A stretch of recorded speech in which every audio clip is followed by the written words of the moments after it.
Mon nom est Martin Thomas Côté en compagnie d'Alan Lévesque et de Jean-Nicolas Boucher et vous écoutez Les Injustes. Nous sommes dans l'âge du geek. Dans cette ère d'égalité, d'acceptabilité et de justice des internets, règne une ombre. 4 chevaliers de la culture populaire vont briser les standards. Nul ne sera à l'abri de leurs opinions. En tout temps, en tout lieu, les Injustes.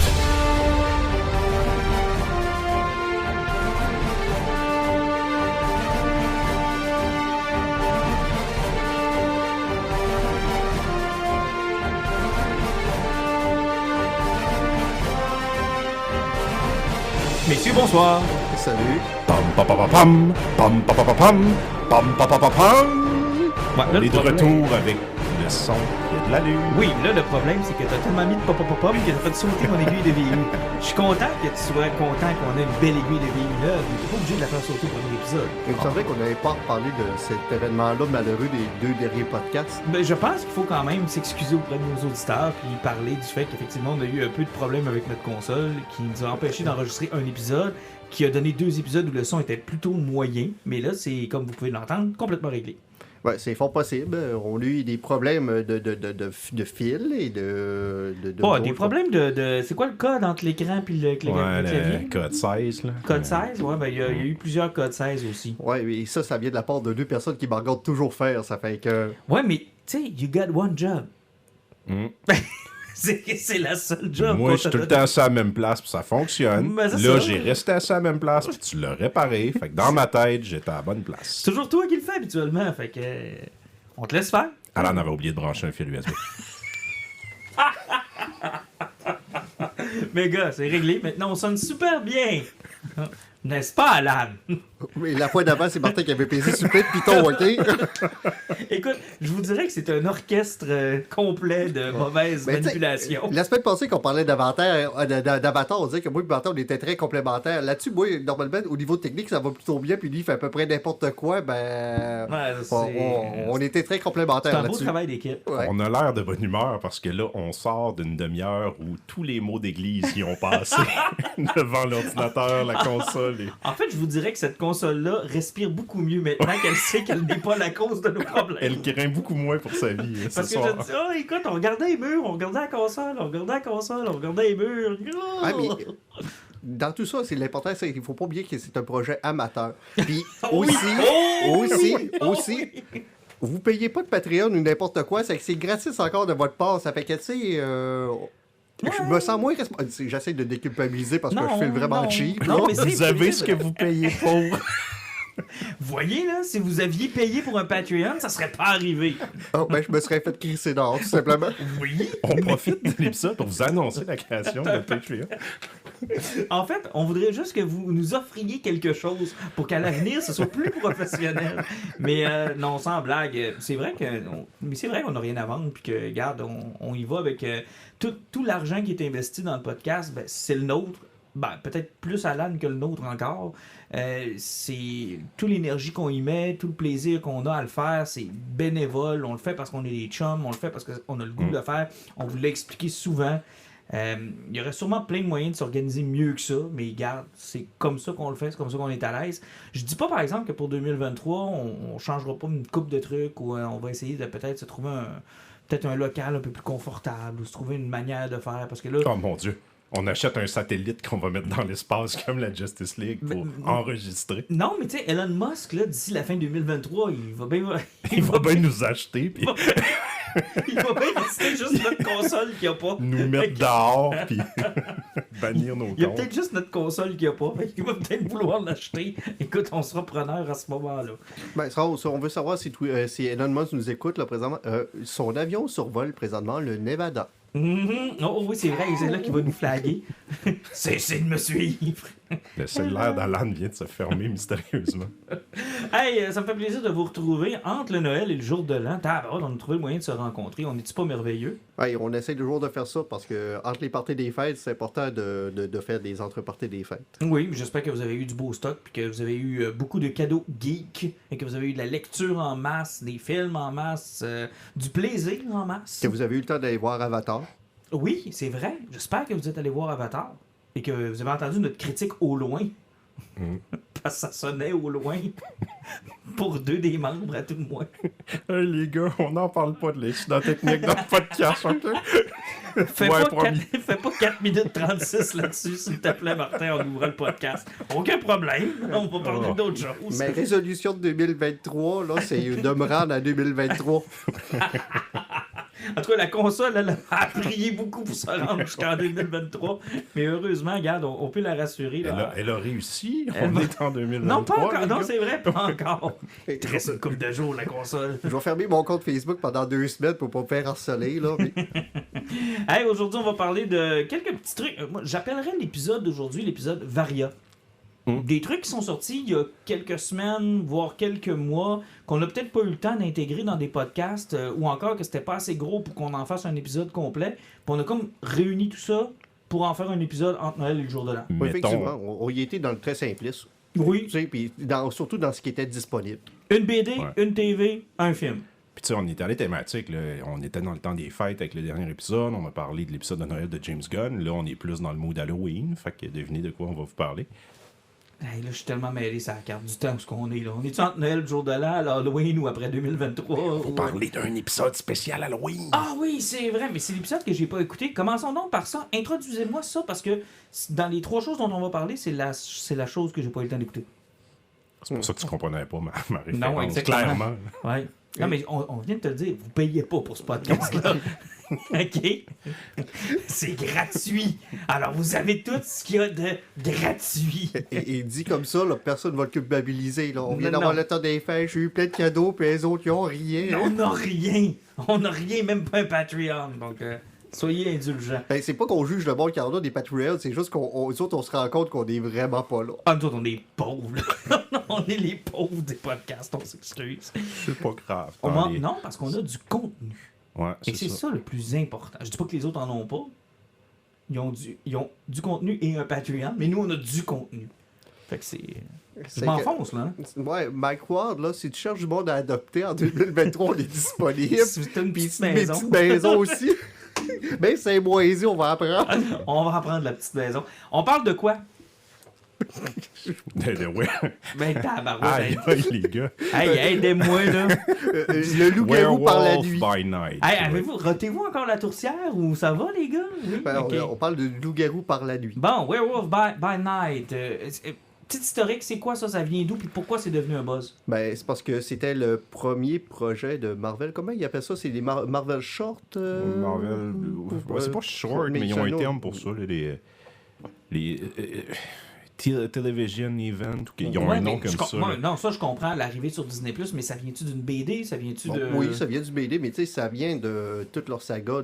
C'est parce qu'ils ont eu beaucoup de BD de Dracula, de loup-garou, mais tu sais, ça, c'était tout du stock plus des années 70-80. Quand l'horreur avait pris une grosse place dans le bande dessinée des années Effectivement, 70. là, c'est que donc ça remonte à du très loin, puis c'est pas du stock qui a été très très suivi dans le futur, parce que même si on prend le niveau de Blade des années 2000 dans les BD, il était très tranquille, puis ça c'était souvent des personnages qui étaient importants, plus connus, qui étaient souvent liés à ça. Donc ils ont été chercher quelque chose de très obscur, de très loin. Et ce qui est merveilleux quand tu fais ça, c'est que tu t'ouvres les portes pour pouvoir faire à peu près n'importe quoi sans offusquer personne. Mais là, de ce que je comprends, c'est que ça s'inscrit dans le MCU ou c'est complètement à part? Non, ça s'inscrit dans le MCU. Toutefois, ça tire, comme Alan le disait, là, ses sources et ses références dans le côté plus horreur de Marvel. Ou c'est ça, comme le personnage le plus connu de ce pan-là, c'est vraiment Blade. Et là, on nous amène des chasseurs de loups-garous. Oh! En fait, des chasseurs de créatures Ben, qui sont réunis. La prémisse est simple, c'est que ça se passe peut-être des années 60 ou 70. Le propriétaire d'une amulette qui donne des pouvoirs pour chasser les morts est mort. Et ils ont besoin de son successeur. Donc, il y a une gang de chasseurs qui viennent passer des tests pour savoir qui va avoir l'espèce d'amulette. OK. C'est pas plus compliqué que ça. OK. C'est-tu bon? C'est correct. Moi, je m'attendais, surtout avec le buzz que ça a eu, les critiques que ça a eu, je pensais avoir beaucoup plus de fun. Puis, tu sais, je pensais que ça allait être plus violent, je pensais que j'allais être plus surpris par l'histoire, mais tu sais, c'est un truc d'horreur Marvel.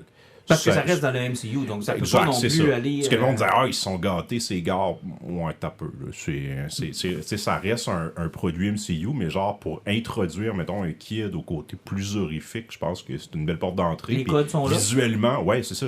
Puis visuellement, c'est vraiment réussi. C'est en noir et blanc presque tout le long. La facture visuelle est vraiment impressionnante. Les acteurs sont quand même cool. Toutefois, je pense que ça a la qualité de ses défauts. C'est relativement court, donc on n'a pas le temps de connaître grand monde. Ça se termine assez rapidement. Mais c'est ça, c'est parce qu'au niveau visuel, ils ont vraiment représenté ce qu'on a sur une pellicule de l'époque. Ça fait que, tu sais, les spots de lumière puis les bouts de semi-brûlés, tu les vois. Au niveau du son, t'as l'impression d'écouter le short sur un gramophone. OK, wow. Ça fait que, tu sais... C'est mon rêve. Non, mais c'est parce que c'est pour respecter la signature, ce que Non, les personnages, ça fonctionne super bien. Mais, tu sais, l'histoire est super basique. Ça fait qu'il faut qu'il chasse un monstre, mais tu te rends compte que le chasseur qui est supposé que tuer le plus de monde dans le gang, parce qu'il en a tué une centaine, c'est que statistiquement parlant, c'est vrai, mais c'est pas des monstres que tu es, c'est parce que c'est lui le loup-garou. Oh, ouais. Puis le monstre qui est pogné dans le labyrinthe, ben c'est son chum. Fait que lui, il est venu le sauver. Mais, sauf que, tu sais, t'as des éléments d'horreur qui sont super intéressants. Il y a quelques combats qui sont le fun, mais moi, j'ai pas eu de problème avec ça parce que l'histoire est ultra simple, ça s'est pas cassé la tête, mais l'enveloppe dans laquelle ils l'ont mis, c'est tellement bien fait que, puis en plus, ça dure rien que 45 minutes, que tu peux pas dire que tu détestes ça. Ils ont mis de l'humour là-dedans, puis honnêtement, juste la joke de Ted, pour moi, a fait le film. OK. Ouais, ben, ça surprend-moi, une joke de tête, mais ça, c'est sûr. Ben non, mais c'est parce que, en tout cas, laisse faire ça. Tu l'écouteras, tu vas comprendre.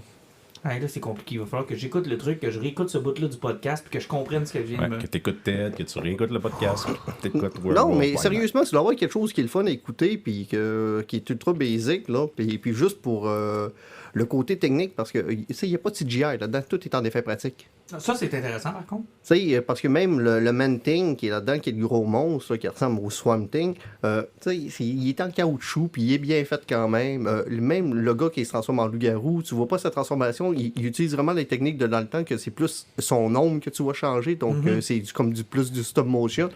Puis une fois que tu le vois en loup-garou, ben c'est vraiment juste du poil qui est collé sur lui. Mais ça semble vouloir prendre du temps, l'espèce de pan horreur de Marvel. Il y a eu le bout dans The Eternal, entre autres, où on a essayé de nous introduire le Chevalier, Blade, Black Knight. Black Knight, là on a ça. Il y a Sam Raimi qui nous avait promis un film d'horreur avec Doctor Strange, puis ça c'est plutôt raté, on va se le dire. Mais on dirait que c'est un genre qui est... ils veulent y aller, mais on dirait qu'ils vont leur culon. Mais c'est souvent le problème qu'ils ont, c'est comme dans Star Wars, où ils visent toujours les plus jeunes. Ils visent le vendre des jouets, donc je pense que c'est le gros bâton qu'il y a dans leur roue, parce qu'on a vu qu'est-ce que ça donnait avec Andorre, qu'on a parlé beaucoup.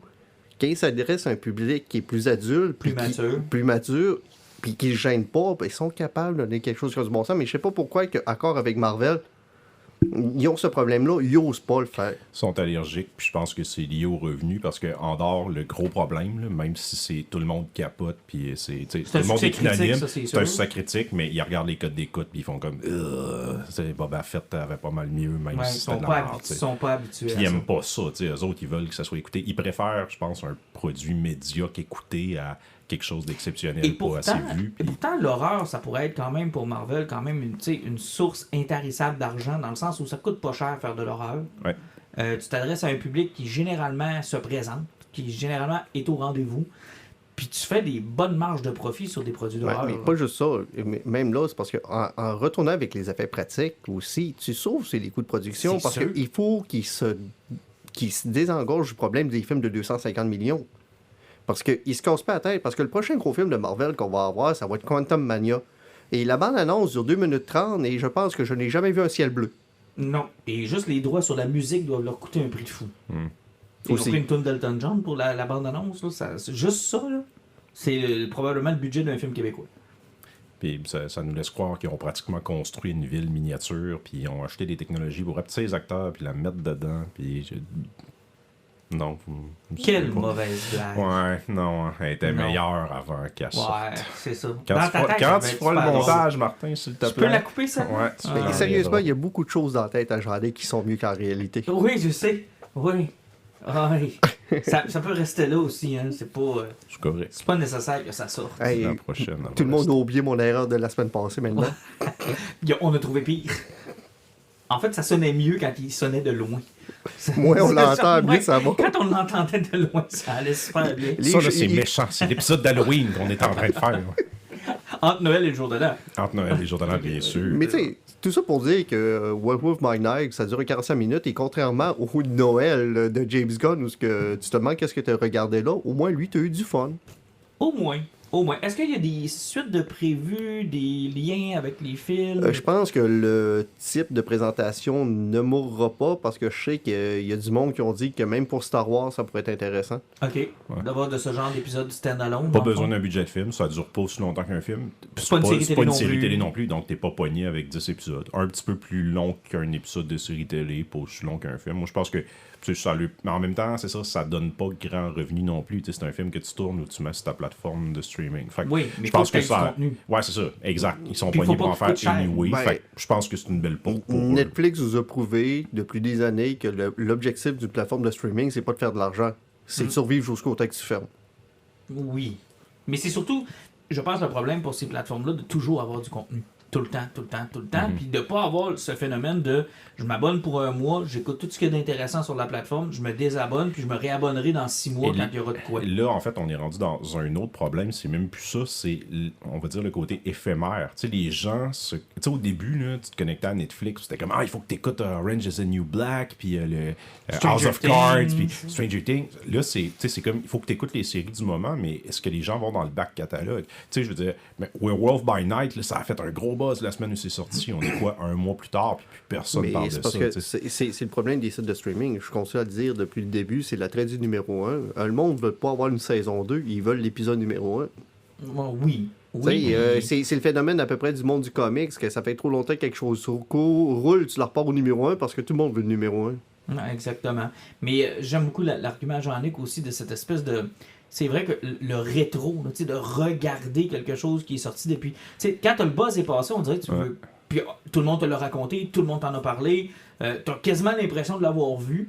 Ça fait en sorte que tu y retournes pas finalement. Là. Ça va chercher un peu comme le côté de l'instantanéité, mettons, à la TV, on le voit beaucoup avec le sport. Là, on dirait que les gens cherchent ça. Faut que tu écoutes la série que le monde est en train d'écouter, puis tu n'iras pas écouter une vieille affaire. Tu sais, si on est dans les buzz. Puis... Exactement. Donc, Puis l'autre phénomène aussi qu'on voit de plus en plus avec les plateformes en continu, c'est cette guerre de contenu qu'on ne donne plus ou qu'on ne vend plus à la télé, ou encore qu'on vend à un prix tellement fort que la télé n'a plus les moyens de se l'acheter. Puis il y avait un super article dans Le Devoir la semaine dernière sur l'avenir de Ciné Cadeau, où les droits de Édouard aux mains d'argent qui appartiennent maintenant à Disney, le prix qu'ils ont mis pour que Télé-Québec puisse diffuser le film en tant que tel, c'est comme si Disney Plus s'était dit « Hey, c'est un film de Noël, la période de Noël arrive, ça va amener du monde sur notre plateforme, on te le louera pas, là. » Non. Tu sais, je veux dire, l'endroit, on veut que les gens à Noël se disent, je vais me prendre un mois de Disney+. Là. Parce que le stock de Noël est sur Disney+. Exactement. Mais c'est ça, le but, c'est d'avoir des abonnés et de les garder. C'est ça, c'est un peu spécial comment c'est fait. Parlons maintenant de bande dessinée. Ça vous tente? Oui, on peut faire ça. C'est toi qui nous as amené ça. Alan, présente-nous la bande dessinée que tu nous as fait Attention, ne tombez pas en bas de votre chaise. C'est une bande dessinée de quel éditeur? Marvel. On a lu du Marvel. Je crois pas qu'on ait parlé d'une BD de Marvel, genre dans un sujet en 2022. Écoute, ça explique peut-être pourquoi j'ai comme des crottes dans les yeux depuis 2 semaines, là, puis j'ai de la misère à les enlever. Ça fait longtemps qu'on n'a pas parlé de Marvel, effectivement. Je pense que la dernière fois, c'est J.J. Abrams ou moi avec l'événement de Thor, là. Ouais, ça se peut, mais tu sais, J.J. Abrams avec son Spider-Man qui était pas très très bon puis qui avait traîné de la patte, là. C'était mauvais. Avec son fils, là. Hey, le Spider-Man de J.J. Abrams, c'est genre le premier épisode que j'ai enregistré avec vous autres. Ouais, et je pense que je l'ai même pas fini tellement que c'était pas très bon. C'était même pas de la faute, je pense, c'est Sarah Pichelli qui le dessinait, c'était même pas de sa faute, c'était super beau, mais... C'était écrit avec son fils aussi, il me ouais. semble. Oui, puis c'était surtout, il a souffert du problème de Kevin Smith, le phénomène Frank Miller, là, c'est-à-dire une BD aux 6 mois, puis là, tu perds le fil, l'engouement n'est plus là, puis ça a été comme... Mais Il y a peut-être un fil conducteur. Est-ce que c'est écrit par un auteur de qui on parle souvent, mettons? Pas Jeff Lemire. Non. Pas assez souvent, lui. Quelqu'un qui sait écrire. Ah, quelqu'un qui sait écrire. Laisse-moi Ben deviner. oui, Jeff Qui Lemire on est un parle dessinateur hors pair et un scénariste. Incroyable. souvent? Non, mais présente-nous pour vrai le produit qu'on a, qu'on a lu. Ce qu'on a lu, c'est Dark Ages, écrit par Tom Taylor, qui est normalement officiellement son dernier produit qu'il écrivait chez Marvel, parce qu'il a signé un contrat d'exclusivité, je ne me trompe pas, avec DC. Donc, dans le fond, c'est un Elseworld qui s'est payé chez Marvel. C'est une histoire qui est très basique. On va expliquer plus de détails. C'est que il y a quelque chose qui se passe au début. Il y a un EMP qui pète, puis qui est en continu, puis la planète Terre perd son électricité. Donc, on vit dans un monde où il n'y a plus d'électricité. Donc, d'où vient le Dark Ages? Parce que c'est un nombre ténébreux. C'est un âge ténébreux. En fait, c'est la classique recette de Tom Taylor, c'est-à-dire qu'il prend en charge un univers dans lequel il crée un problème apocalyptique qui fait en sorte qu'on change le statu quo et qu'à partir de ce moment-là, on vit dans cette nouvelle réalité. Il l'a fait avec Deceased, il l'a fait avec Dark Knight of Steel, il l'a fait avec Injustice. Injustice. Et là, il l'a refait avec les personnages de Marvel. C'est exactement ça. Moi, je le voyais comme un Injustice ou un Deceased, mais dans l'univers Marvel. Et c'est fucking intéressant. Honnêtement, j'ai trouvé ça très bon. Effectivement, parce que donc l'histoire commence avec quelqu'un qui essaie de lever une divinité qui est au cœur de la planète. Et cette divinité-là peut pratiquement détruire l'univers au grand complet. Donc, tu as Doctor Strange qui va avec Scarlet Witch et c'est Pietro qui, je pense, qui va avec C'est elle. Quicksilver, hein? Ouais, c'est Quicksilver. Qui s'en vont au cœur de la Terre avec Invincible Woman aussi parce que c'est la seule qui va être capable de les protéger contre la chaleur du noyau de la Terre. Et donc, Doctor Strange se rend compte que vu que la créature se nourrit d'énergie, le seul moyen de l'annihiler, c'est d'aller piocher dans un univers parallèle où c'est presque un trou noir qui lance des EMP en permanence. Fait qu'il ouvre un portail. Il ouvre un portail, mais au moment où il ouvre son portail, ben, tout le monde se fait tuer, y compris lui. Donc, Le sort reste là. Le sort reste là parce que lui, il est mort avec le portail qui est ouvert et personne ne peut le fermer. Ils ont immobilisé la créature, mais ils viennent justement de priver la planète Terre d'électricité. Puis, il y a comme un côté aussi... Tu sais, je suis pas familier avec l'univers Marvel, mais apparemment que la plupart des pouvoirs des gens fonctionnent avec ça. Là. Genre, la torche humaine, à cette heure, elle brûle, mais rien qu'un petit peu. Il y a comme plein d'éléments comme ça où les personnages ont le pouvoir, mais grandement diminué. Spider-Man, c'est Web Shooter. Iron Man au complet. Iron Man ne fonctionne plus. Et entre en scène les méchants. En particulier, Apocalypse. Apocalypse, effectivement, que lui, il a trouvé un moyen d'en profiter.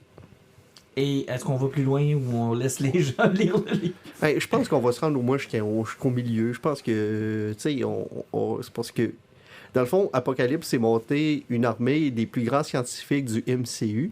Et la façon qu'il recrute, c'est parce qu'il utilise Purple Man, tout simplement. Et moi, je ne connaissais pas Purple Man. Ben, t'avais pas écouté Ok, non, Jessica Jones sur Netflix? Non, je me suis pas tapé Jessica Jones. Moi, j'avais réussi à écouter les 3 premiers épisodes avant de me décourager. Fait que t'as réussi à être introduit à Purple Man? Non, je le connaissais déjà parce que Purple Man, chez Marvel, c'est un personnage qui est très connu parce que des années 90, il a fait quelque chose qui n'a pas de bon sens puis qui entache Marvel depuis longtemps. Il a violé Jessica Jones Oh. en utilisant ses pouvoirs. OK. Et c'est que puis Bendis, c'est lui qui l'avait ramené à un moment donné, puis il l'avait ramené dans ses New Avengers au début des années 2000. Et quand il l'avait ramené, c'était très drôle, c'était une évasion de prison, puis la personne qui l'avait trouvé, c'était Luke Cage. Mhm. Puis mais sauf que Purple Man avait son collier qui l'empêchait de ses pouvoirs à ce moment-là. OK. Mais ses pouvoirs, c'est donc le contrôle. Il a C'est juste un besoin- mind. dès que tu entends sa voix, t'es sûr et certain d'être contrôlé. OK. On ne peut résister aux mots qu'il dit. Souvent, c'est expliqué comme ça. Il parle, puis les gens sont comme ensorcelés, puis ils n'ont pas le choix de... Puis grâce à ça, il a le contrôle de Reed Richards, il a le contrôle de Tony Stark, The Beast. de Beast. Et puis là, ils se retrouvent tous au même endroit. Puis le but de Apocalypse, c'est de redécoller le gars dans le milieu de la Terre. Effectivement, il veut le redécoller parce que lui, il sait que... Parce que Apocalypse, on sait tout comment il gagne ses pouvoirs. C'est parce que lui, dans le fond, il absorbe les pouvoirs des autres. Puis lui, il se dit que si on le redécolle, j'ai une aide d'opportunité où ce qui sera pas son plein pouvoir, ou ce que moi, je vais réussir à l'absorber. Exact. Un truc que j'ai aimé là-dedans, moi, pour un gars qui ne lit absolument pas de Marvel, là, je connais les personnages d'après les films, puis tu sais, une dizaine de BD en tout et partout que j'ai dû lire dans cet univers-là, tu te perds pas tant que ça. J'étais quand même... Là, tu disais tantôt, je connaissais pas Purple Man. Moi, je le connaissais à cause de la série. Il y a pas beaucoup de personnages que j'étais comme perdu. Il y a des trucs que je me posais des questions à quel point c'était dans la continuité ou non, genre la petite fille de Spider-Man, la petite fille de Storm puis Black Panther, tu sais, j'étais là, ça c'est-tu des trucs qu'il a créés ou qui c'est sont des dans trucs qui sont créés là, parce que Peter Parker n'a pas encore d'enfant, mais sauf que tu sais, May Parker a eu sa série qui a roulé pendant un bout de temps, mais dans un univers parallèle.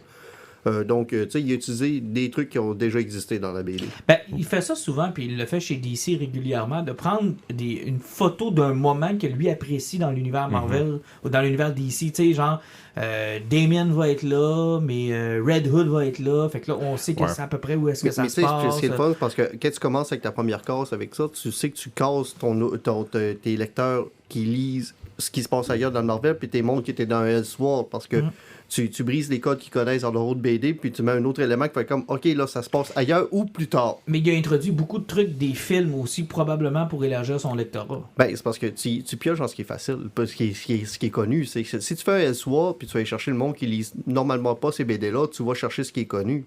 Parce qu'il y a beaucoup d'éléments des films qui sont récupérés à l'intérieur de la bande dessinée qui fait en sorte que tu te perds plus ou moins. Tu sais, son Tony Stark, c'est littéralement le Tony Stark des films. Là.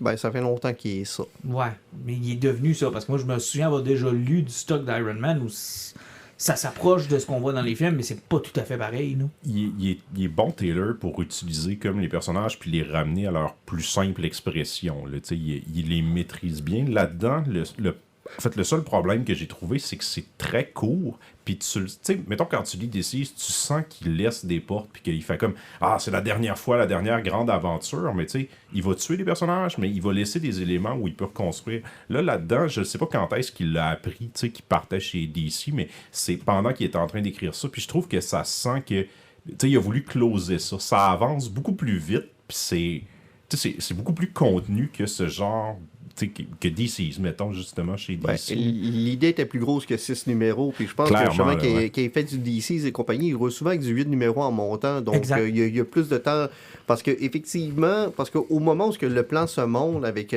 tout ce qui est expliqué, tu as déjà à peu près 3 numéros qui se passent. Puis après, là, à partir du 4e numéro, ce qu'ils vont chercher de Deadpool, là, hein, ça déboule à une vitesse folle.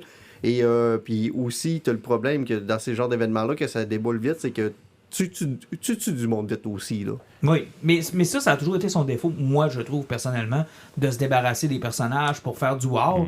Puis qu'après ça, contrairement à toi, moi, j'en ai que je suis content que ça se ferme, parce que quand il continue avec DC, par exemple, ben là, il vit avec le problème d'avoir tué des personnages importants ou d'avoir tué avec des personnages le fun avec lesquels jouer.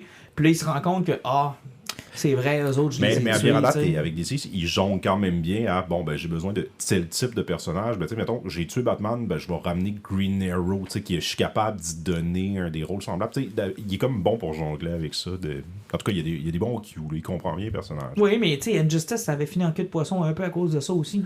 Ouais, surtout à cause du deuxième jeu que ça avait. Oui, en plus. Mais même dans la BD, tu sais, à un moment donné, c'était devenu tellement...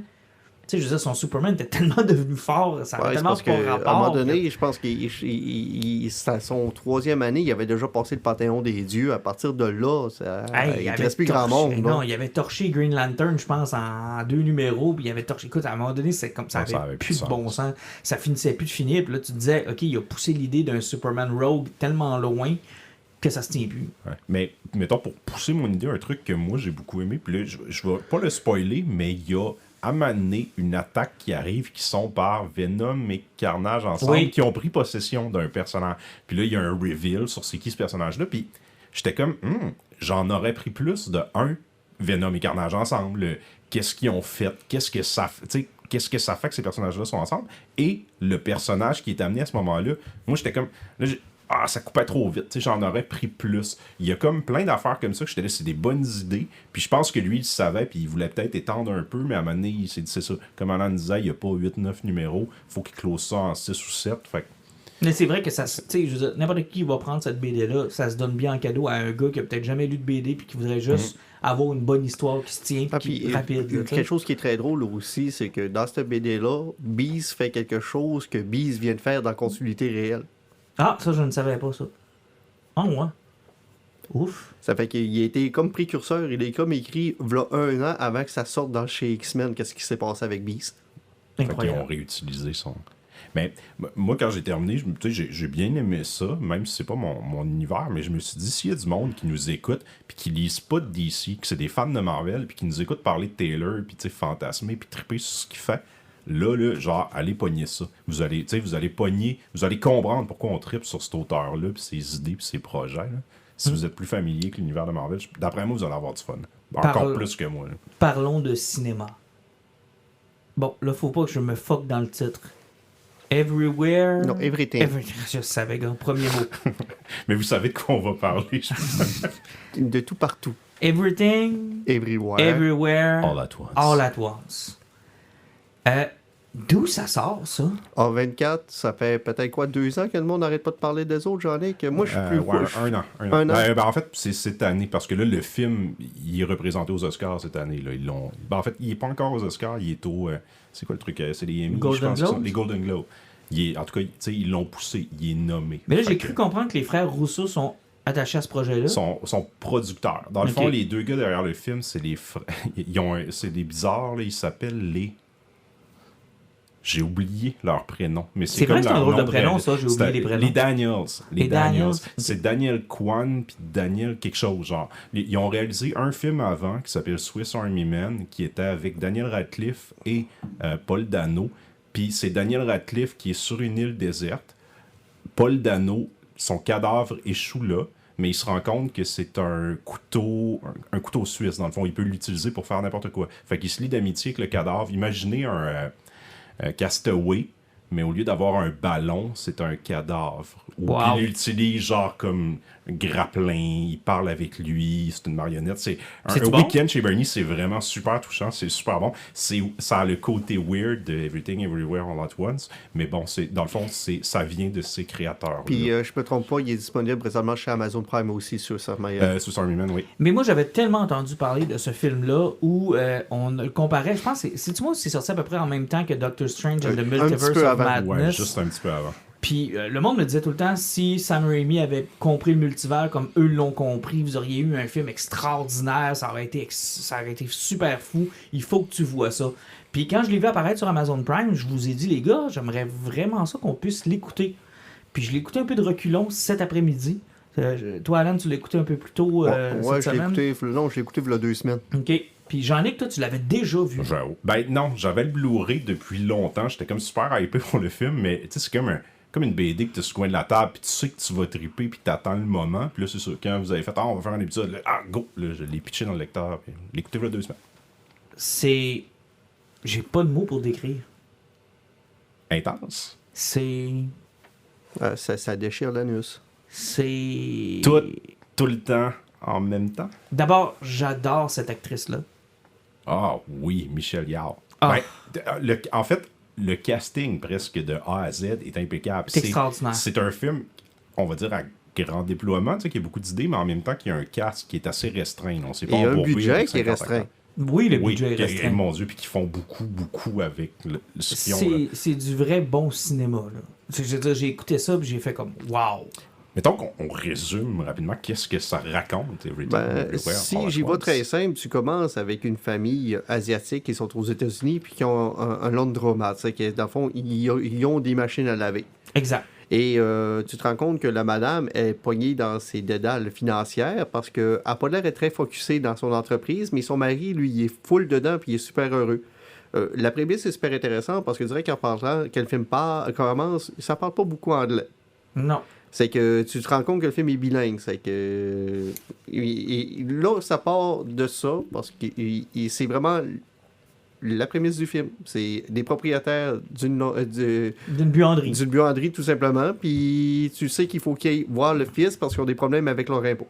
Puis tu vois que c'est une femme qui est malheureuse, Ouais. maladroite. Elle a beaucoup ses épaules. Tu sens que c'est elle qui tient la famille. Elle n'est pas particulièrement heureuse dans sa vie. Elle a des problèmes qui s'accumulent partout. En même temps, il y a comme 2 éléments à côté qui deviennent importants, mais il y a son père qui arrive en visite. Oui. Puis on sent le côté très conservateur asiatique derrière ça. Et tu as aussi sa fille qui cherche une opportunité pour présenter sa conjointe à sa famille et aussi à grand-papa. Puis on se demande si ça va bien passer ou non. Parce qu'une famille conservatrice asiatique, là, ça accepte très bien l'homosexualité en général. J'imagine. Et on retrouve une Jamie Lee Curtis incroyable dans le Hey, rôle de la je l'ai pas l'agente reconnu. du gouvernement. Je l'ai pas reconnu avant la moitié du film. Une fonctionnaire super chiante, vraiment intense. Et lors de l'inspection, elle a une prémonition. En fait, elle est attaquée par elle-même d'une autre dimension, en fait, par son conjoint qui vient d'un autre univers, qui lui annonce que elle va devoir combattre, elle va devoir faire des décisions, elle est l'élu.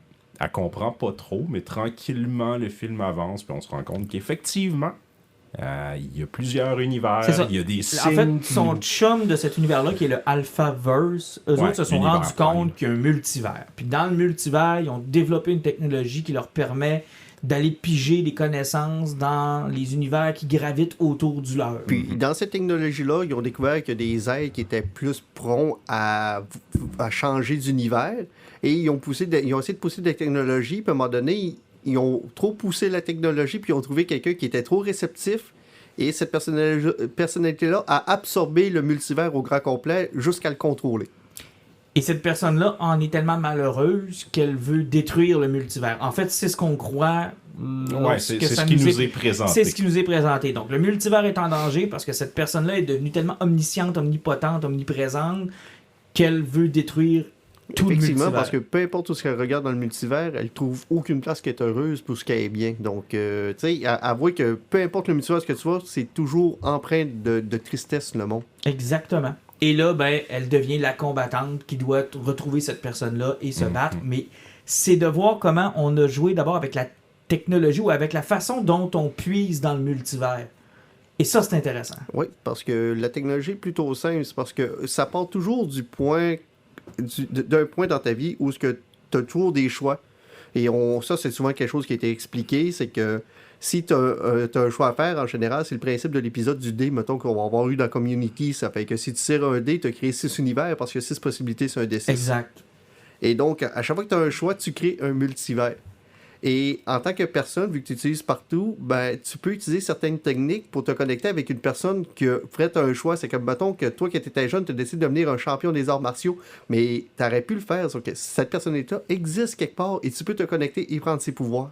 Et dans un revirement, en tout cas, c'est quelque chose de très simple, mais moi, j'ai trouvé ça incroyablement drôle et triste. Et à l'image du film, on apprend qu'elle est l'élu et celle qui va pouvoir les sauver et celle qui communique avec tous, car elle a fait que des choix de marde.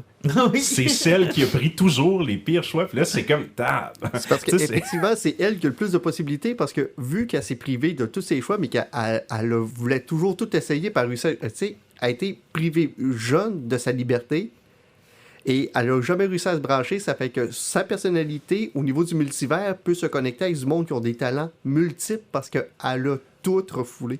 Et c'est incroyable. contrairement à Doctor Strange, les multivers sont vraiment éclatés, drôles. Il y a plein... Des fois, mon seul petit problème avec le film, là, des fois, il y a des affaires qui c'est comme « Ah, c'est une bonne joke », puis ils l'ont ramené un peu trop. Mais sinon, c'est des super de bons cues, c'est super drôle. Et il y a des cues visuels qui nous font... Malgré le fait que le film soit complexe puis qu'il joue avec plein d'univers, tu te sens jamais perdu. Puis, mettons, son conjoint. Quand c'est son conjoint de l'univers Prime, il n'a pas besoin de lunettes. Fait qu'il enlève ses lunettes. C'est con, mais ça aide à suivre. Tu sais, t'es jamais mêlé, genre, il est-tu contrôlé par quelqu'un d'autre? Il y a plein de petits trucs comme ça qui font que t'es jamais mêlé. T'es tout le temps à bonne place dans Mais c'est le l'univers. mécanisme du multivers qui est intéressant. Tu sais, je veux dire, elle se bat, elle reçoit un coup, le coup a un ripple jusque dans l'univers où elle puise ses pouvoirs. Puis là, ce personnage-là se demande qu'est-ce qui vient de se passer, mais c'est parce qu'on a emprunté ses pouvoirs dans l'autre univers. Écoute... Parce qu'il y a une carte où ce que le monde qui dit tu peux taper dans le pouvoir de l'autre, là, c'est parce qu'il se connecte vraiment en utilisant des liens. Ça fait que, tu sais, t'es lié à la personne à qui t'as pris, puis tu peux pas te lier à deux personnes en même temps. Exactement. Et là, c'est vraiment, tu sais, à chaque fois, tu suis comme en parallèle ces multivers-là et leurs propres histoires. Puis au niveau de l'humour, c'est qu'est-ce qu'ils ont utilisé pour rendre le film drôle, c'est que, tu sais, je vous ai parlé dernièrement du Jason Pargin avec son John Dies at the End, de la façon qu'ils combattent avec les fantômes, avec l'absurdité. Et là, c'est le même principe pour te connecter avec une personnalité du multivers. Il faut que tu ailles dans quelque chose qui est tellement absurde que vu que ça fait pas de sens, ben tu t'ouvres le portail sur... Parce que c'est pas quelque chose qui peut être contrôlé de façon quantique, c'est pas quelque chose qui est calculé. C'est que tu fais quelque chose de tellement random que ça te permet de taper dans le multivers. Et là, il s'amuse avec ça. Ça n'a Oh, aucun mon sens. Ça n'a pas rapport. Sérieusement, quel film a commencé, puis je sais que tu te rends compte Jamie Lee Curtis, puis la vraie fois, puis elle présente ses trophées, là, puis que tu te rends compte que c'est des butt plugs. Tu fais comme pourquoi il y a autant de butt plugs dans ce film-là? Et on vient de parler d'absurdité pour taper dans. En tout cas. Oh, ouais, il y a une scène où on sait tous où on s'en va, pour comment rentrer dans. Mais c'est rapidement, tu sais, on va taper dans l'humour, on s'en va dans le combat, il y a un gros méchant, puis rapidement, ça va twister en philosophie, puis ça va twister en sens de la vie, sens des... Et là, ça va changer de beat. Ouais. Complètement. Il s'agit d'un grand drame T'as même pas parlé de ton familial. ratatouille. Ah, Ratatouille, c'est tellement innocent.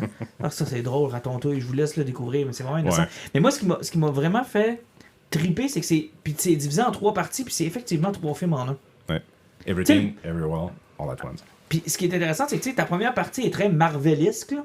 Tu sais, genre la quête du héros, il y a un méchant, faut que tu le combattes, tu as des super pouvoirs. Les combats qui sont vraiment super bien orchestrés, Super. les scènes d'action super cool. Ouais, Puis là, ben, dans la- Michel Yah. Ouais, puis là, dans la deuxième partie, c'est comme, non, il y a de quoi en dessous, là. Il y a quelque chose que t'as pas compris encore. Puis là, t'es comme dans... T'es plus sûr de tout ce qu'on t'a donné comme code. Puis dans le troisième, ça... Malgré que le film traite de multivers, tout devient très, très personnel Ouais. entre deux personnages. Et c'est magnifique. C'est plus rien qu'à propos des avatars qui sont utilisés. On voit les... En fait, on développe un peu ces personnages-là. On s'attache aux différentes versions. C'est plus rien qu'elle va le chercher pour ses pouvoirs de ninja ou parce qu'elle a des doigts en saucisse. Non, il est arrivé des trucs à ces personnages-là aussi à cause des choix qu'ils ont faits. Et là, ça devient le côté... la morale du film, le côté plus personnel, plus familial qui s'ancre là-dedans. L'anti-nihilisme. Parce qu'on l'a pas dit au début, mais tu sais, la famille va pas bien, puis ils sont sur le bord de se divorcer, Le couple. le couple. Ouais, parce Et que- ça devient comme central dans les Parce récits, que, leur tu sais, amour et non. Puis même un des éléments importants du film, au début, Michel Yah, elle chiale parce que son mari met toujours des yeux après les sacs de Les googly eyes. des googly eyes, parce que lui, il aime ça, rendre le monde heureux. Puis, tu sais, un client, c'est correct, mais tu sais, si quelqu'un repart avec le sourire, c'est toujours mieux. Mais elle est tellement poignée dans sa vie refoulée qu'elle a raté que ça l'insulte parce qu'elle est juste sur le point professionnel, puis sa vie est ratée au grand complet, là. Puis, donc, t'as quelqu'un qui est comme jovialiste avec une autre qui est comme défaitiste parce que sa vie, elle la juge comme ratée. Et de l'autre côté, t'as leur fille qui est lesbienne, puis qui sent que sa famille l'acceptera pas. Puis elle devient un peu, je réutilise le mot, nihiliste. Dans le sens où elle, tu sais, autant sa mère, elle est dans dans les choix de merde, puis elle accepte ça, puis elle va vivre malheureuse. Son père est un peu niais, vit heureux, puis il est gentil, puis elle est le produit de ces deux-là, où pour elle, rien fait du sens. Ouais. Ce qui fait que ça vaut plus la peine. Il n'y a rien qui en vaut la peine. Ouais, ça vaut pas la peine de s'investir, de Puis continuer. là, c'est là qu'on va se parler au grand complet. Donc, au pire, vous skipperez quelques Ouais, à minutes. partir de ce moment-ci, là, si vous voulez le voir, ce qui peut... Ah, ouais, ok, Ouais, mais non. tu sais... Je vais en parler, mais... Ben, non, on va tous parler. Au pire, arrêtez ça, puis au pire, écoutez le film, puis revenez, puis écoutez nos poisons par après. Mais à partir de là, on brise tout. C'est que la méchante, c'est leur fille, qui, à cause de son ressentiment, puis son refoulement, à cause qu'elle est lesbienne, puis qu'elle ne se sent pas acceptée, c'est que sa phase de suicide est représentée sur le fait que dans tout le multivers, elle n'a aucune joie et que sa seule porte de sortie, c'est de tout éliminer. C'est qu'à place de partir tout seul, elle veut juste dire si moi je suis pas heureuse, personne va être heureux, puis tout le monde meurt. Tout le monde va partir avec moi. J'ai mis tout ce que j'avais de problème, tout ce que j'avais de haine, tout ce que j'avais de malaise sur un bagel, sur un trou noir. Sur un bagel là, à saveur de tout. C'est un trou noir dans lequel tout est là, puis on va tous partir ensemble, that's it, that's all. C'est comme, il n'y a pas de possibilité d'être heureux. Ouais, parce il y a qu'elle, pas dans de- son multivers, peu importe le choix qu'elle fait, Elle est jamais heureuse. elle est jamais heureuse à cause de son orientation, puis elle s'en sort pas. Et on pourrait dire, ouais, mais tu sais, ça fait un peu ado, edgy, romantique, tout ça. C'est une ado. Tu sais, ça va avec le personnage. Elle est là-dedans. Elle se cherche. Elle regarde son modèle familial est dysfonctionnel. Donc, tu sais, le multivers, ça devient qu'une excuse pour elle, en tout cas pour que les relations de ces personnages-là évoluent et qu'il y ait des discussions. Moi là, il y a une phrase dans le milieu du film que je trouve, genre, j'y repense sans arrêt presque à tous les jours. Quand elle revient, elle a vu la vie qu'elle aurait eue si elle n'était pas partie. Elle était restée avec son père, elle avait dit non dans le fond, puis son mariage n'est pas là, puis là, elle fait comme retrouver son chum plus tard. Ouais, que parce lui qu'elle aussi est aurait- actrice. Exact. puis elle- Puis là, lui, c'est un homme d'affaires, je pense. Tu sais, il a réussi aussi, puis là, en tout cas, ils ont des discussions là-dessus.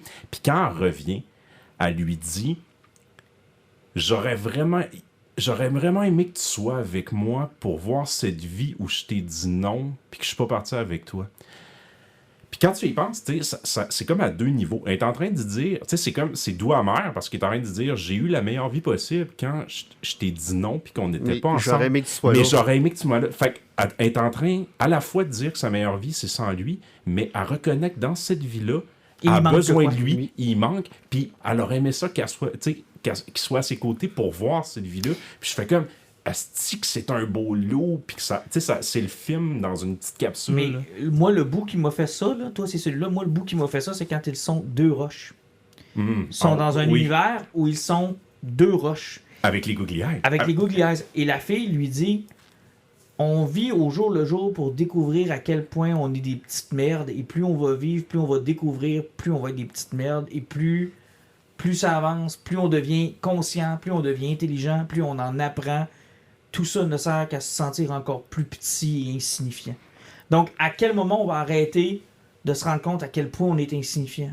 Qu'on va arrêter de se faire écraser. Qu'on va arrêter de se dire qu'on va se donner de l'importance quand, à chaque fois qu'on avance, à chaque fois qu'on en apprend, à chaque fois qu'on se rend compte de trucs ou qu'on découvre des trucs, c'est pour nous dire à quel point on est sans conséquence. Puis moi, ce que j'ai aimé, c'est le père, que lui qui a fait son speech, parce que la mère, elle, vu qu'elle n'est pas capable de faire face à ses choix, elle combat les ennemis du début jusqu'à la fin. C'est pour ça qu'elle manque de tomber dans les ténèbres, parce qu'elle n'est pas capable de faire face à un problème, donc elle va toujours rentrer dedans. Et que tu as le père, que lui, à un moment donné, il va mourir. Il s'est fait tirer, puis il fait comme, arrête de te battre, il arrive, t'as pas l'air à comprendre, il arrive, ma vie est tellement plus simple que ça, il arrive, oui, je suis conscient qu'il n'y a rien qui est parfait. Ça ira pas toujours bien, qu'il va y avoir des journées qui vont être basses, il y a des journées qui vont être plus haut, mais l'important, là, hein, moi, tout ce que je veux, c'est donner un sourire à quelqu'un. J'arrive, même moi, si ça va pas bien personnellement, mais je suis pas obligé de l'interposer à la personne qui est à côté de moi. C'est pas parce que moi, j'ai une vie de marde, puis que je me sens de marde, que je suis obligé de te faire sentir comme une marde.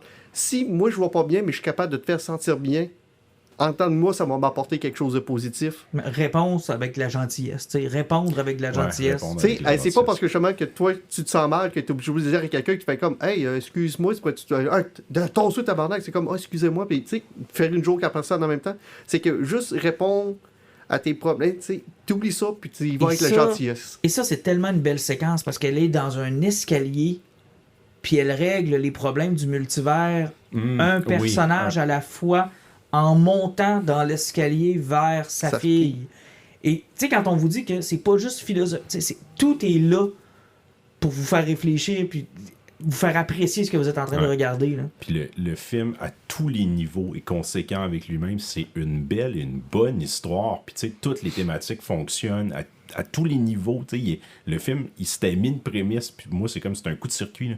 C'est tellement rafraîchissant de voir un film de même, qui est pas prétentieux, qui est pas rien que du gros fun, qui est morale, que tout est sweet. Puis souvent les morales sont souvent trop ils nous font souvent chier dans les films, les morales. On se le cachera pas, c'est parce que souvent on a l'impression que c'est comme imposé, puis que c'est souvent quelque chose que j'ai dit, c'est que souvent quand tu vas regarder un film souvent de Marvel qui vont présenter un personnage de tel genre ou autre, tu sens que c'est forcé, c'est imposé, puis que ça a été rajouté à l'histoire, exactement comme dans Doctor Strange.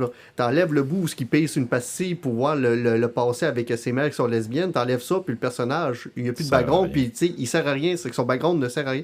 Tandis que dans ce film-là, tout mène à la morale. C'est que le film est bâti alentour de la morale, plutôt que quelque chose soit comme, c'est vrai, il faut qu'on inclue ça dans le film. Et ça fait du bien, puis justement, que c'est bien apporté. Et j'arrive ça fonctionne. Pas à croire qu'on a passé sous silence l'acteur du père. C'est un acteur qu'on a vu très très peu au cinéma. Dans le fond, lui, c'est son grand retour. Est-ce que vous savez c'est qui ce gars-là? Non, vas-y. C'est Demi-Lune dans Indiana Jones 2. Et sérieusement, il a joué dans Goonies. Il a été... Je pense que ça faisait genre une décennie qu'il n'avait pas acté. Là. Puis il revient, puis moi, j'étais comme... Oh my God, qui nous avait... Ben, moi, je l'haïssais dans Indiana Jones 2. Dans ses nerfs, Dr. Jones! Mais, qui est sympathique puis drôle là-dedans, puis que je l'apprécie. Tu sais, dans le fond, quand je disais, il y a très peu de personnages qui sont tous super bien campés, puis et qui bondent bien entre eux autres. Puis... Michel. Je l'aime, Michel. Michel, moi, depuis Tomorrow Never Dies, ça a toujours été la mienne. Je l'aime tellement. Puis elle est incroyable. Puis tu sais, vous disiez tout à l'heure qu'il n'y avait pas beaucoup de budget, puis je pense que c'est Jean-Nic qui en a parlé tout à l'heure, tu sais, ils se sont pas contentés d'avoir un univers où les pizzas sont en boule, là. Ouais, Tu sais, je veux dire, Ah, mais, il y en avait des multivers. Marvel, là. avec ses idées infinies, un budget infini, c'est comme il y a 3 univers. J'ai pas remarqué si le monde pensait c'est une lumière rouge dans les autres multivers, Ouais. par Mais tu exemple. sais, autant les multivers sont simples, mais sont concentrés sur les personnages et ce qui leur arrive de par les choix qu'ils font. Tu sais, au lieu de nous promettre un univers où tout le monde est dans l'eau, un autre univers où tout le monde est en feu, puis un univers... Ils vont plutôt sur ce que tu expliquais tout à l'heure, Les choix de Alan, les choix de vie. Ouais. Puis ça fonctionne tellement mieux, tellement mieux. Tu sais, comme moi, c'est drôle, quand Doctor Strange, le multivers, je me disais, les possibilités sont énormes, mais si t'es pour ne pas en présenter beaucoup, faut que ceux que tu présentes soient conséquents et intéressants, puis soient importants. Ce qui n'est pas le cas dans le film de Doctor Et- Strange.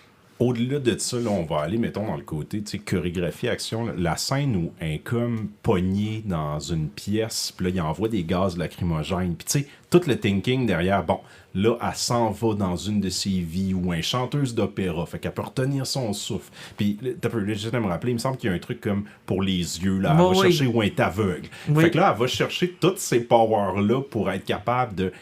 tu sais, résister au gaz lacrymogène parce qu'elle n'a pas besoin de respirer, puis se battre dans le boucan parce qu'elle est capable de Il y a- se battre parce qu'elle est aveugle. il y a un Tu sais, moment c'est comme- donné- il y a une gros, tu sais, il y a un gros payoff à genre pourquoi elle va là, puis qu'elle fait ça, Puis à un moment donné, tu sais, elle a le bouclier d'un des policiers, puis elle va chercher Ah un oui. univers où elle fait juste flipper des pancartes. Ouais, là. un Tom Sandwich, genre. puis- Elle sert de ça pour se battre et raton-touille. Moi, on avait dit qu'on spoilerait pas, mais Ben, bon, on on est- on est c'est rendu. drôle. c'est tellement Mais innocent. oui, là. ce qu'elle parle, ouais, mais c'est comme dans le film Ratatouille. Non, c'est Ratatouille. Non, c'est Ratatouille. Raton- Et il y a un univers où raton-touille existe.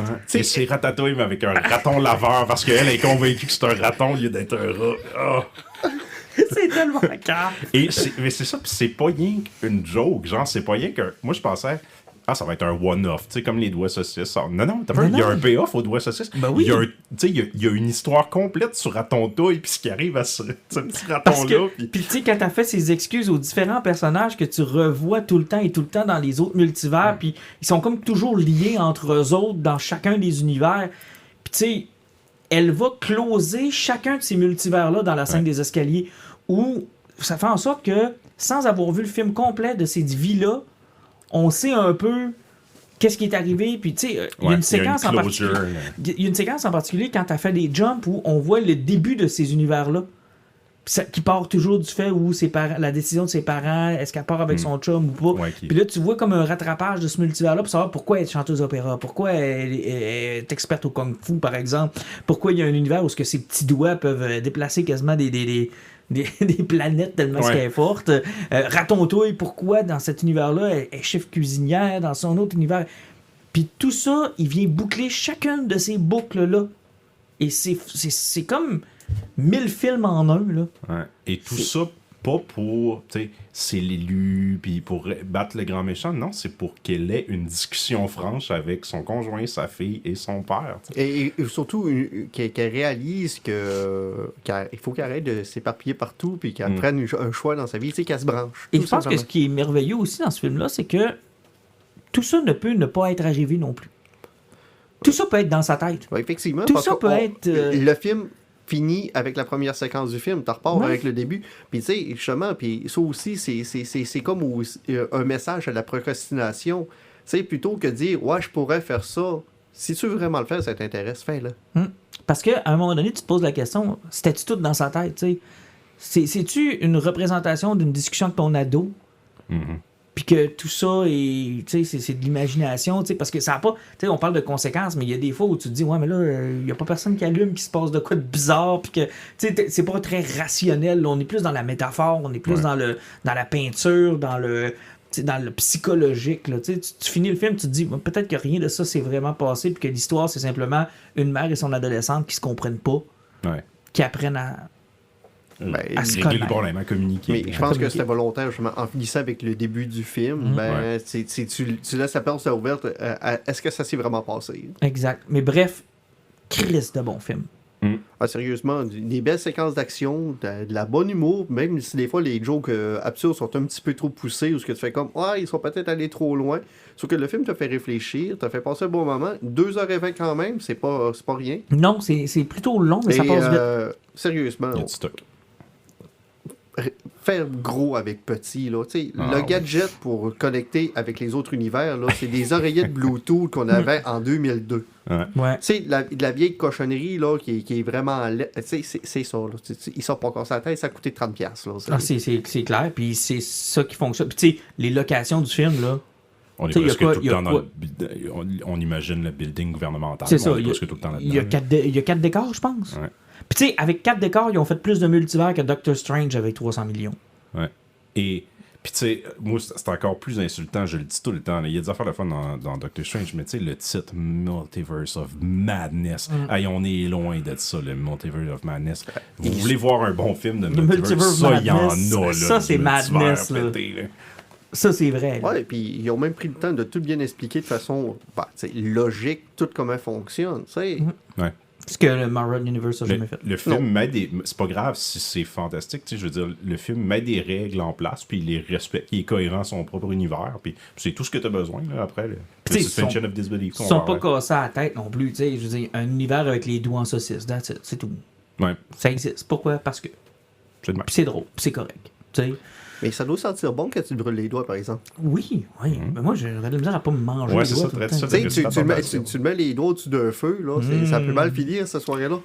On termine ça avec un poison, les amis. Ça vous tente-tu? Vous en avez-tu un? Parce que là, vous avez chialé la semaine dernière parce qu'il n'y en avait pas. Je pense que j'en avais un préparé la semaine passée puis j'ai semi-oublié. Excuse-moi. Bon, ben vas-y. Je vais commencer, OK?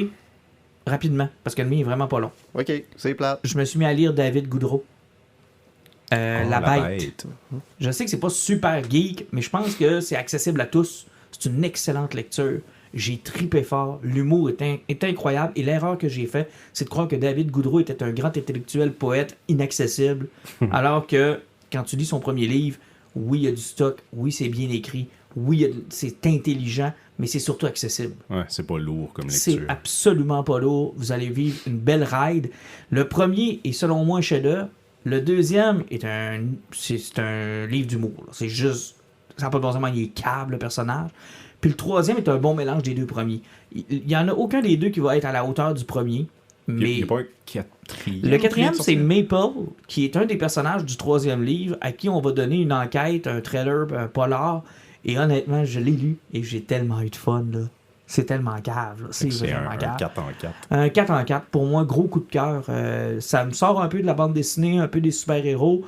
Puis ça reste une lecture qui, je pense, est accessible à tous. Écoute, c'est un 200-300 pages, là. C'est capable de passer à travers un 200-300 pages facile, là. C'est quand même pas si mal que ça. C'est pas si mal, là. Puis ça se lit super bien. Alors, c'est mon poison.